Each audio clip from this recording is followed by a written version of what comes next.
Hi, I'm Kevin Coupe, and this is FaceTime with the Content Guy. So the question of the day is this: who or what do you trust? The answer increasingly seems to be very few and very little. People don't seem to have much faith in government anymore. People are not crazy about the White House, and they're even less happy with Congress. I mean, the numbers are at almost historic lows. It's hard to know exactly what's causing this.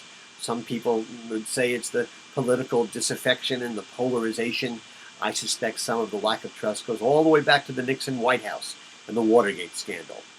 We thought we could trust them, but we couldn't. People have less faith in organized religion than ever before. Part of this is secularization, but I think a lot of it has to do with the fact that pastors in certain places were lining their pockets and exploiting their people, and that clergymen were exploiting young people for their own carnal pleasures. This has an enormous impact on people's trust in religion. We thought we could trust them, but we couldn't. Big business? Give me a break, right? Enron? I don't think so. Bernie Madoff, he only cemented the case. The financial services industry has done very little to make anybody trust them. Big banks, they all seem to be creating these mechanisms that would enrich them and not necessarily do good things for their customers. People simply don't trust them anymore. I am often reminded of the phrase from The Merchant of Venice: "The villainy you teach me, I will execute, and it shall go hard, but I will better the instruction."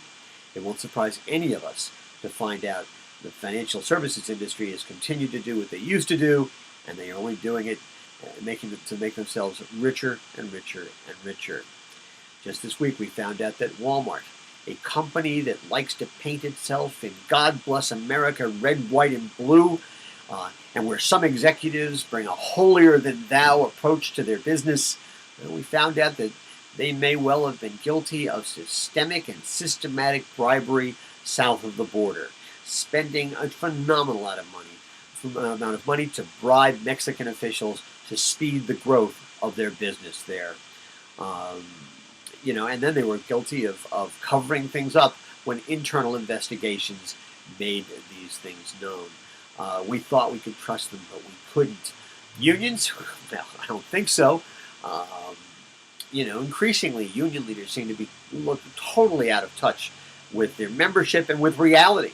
And they seem to be doing things to increase their own power as opposed to helping to create an environment in which business and labor can find a sustainable and viable way to be profitable over the long term.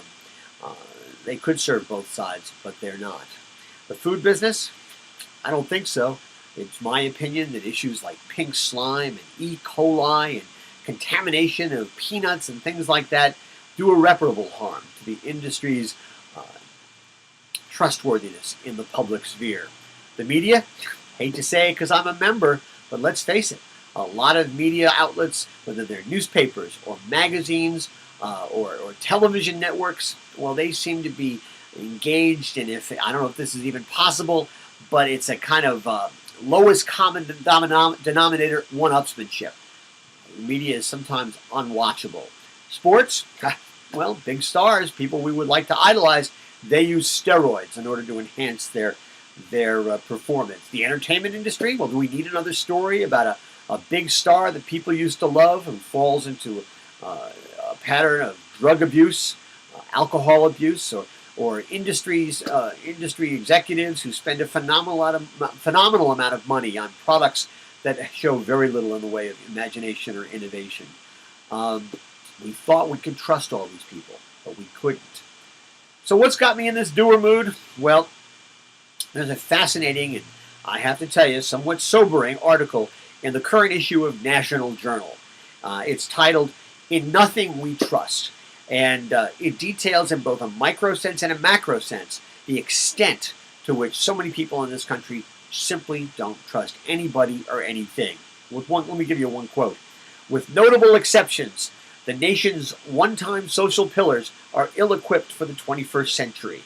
Most critically, they're failing to adapt quickly enough to a population buffeted by wrenching economic, technological, and demographic change." I think that's absolutely true. I also think that the people who talk about American exceptionalism have no idea what they're talking about. They're relying on a past image as opposed to trying to live up to that for the future and even the present. Trust is earned, as is the notion that we as a people or as a country or a set of institutions are exceptional in any way, shape, or form. And this includes the retail business.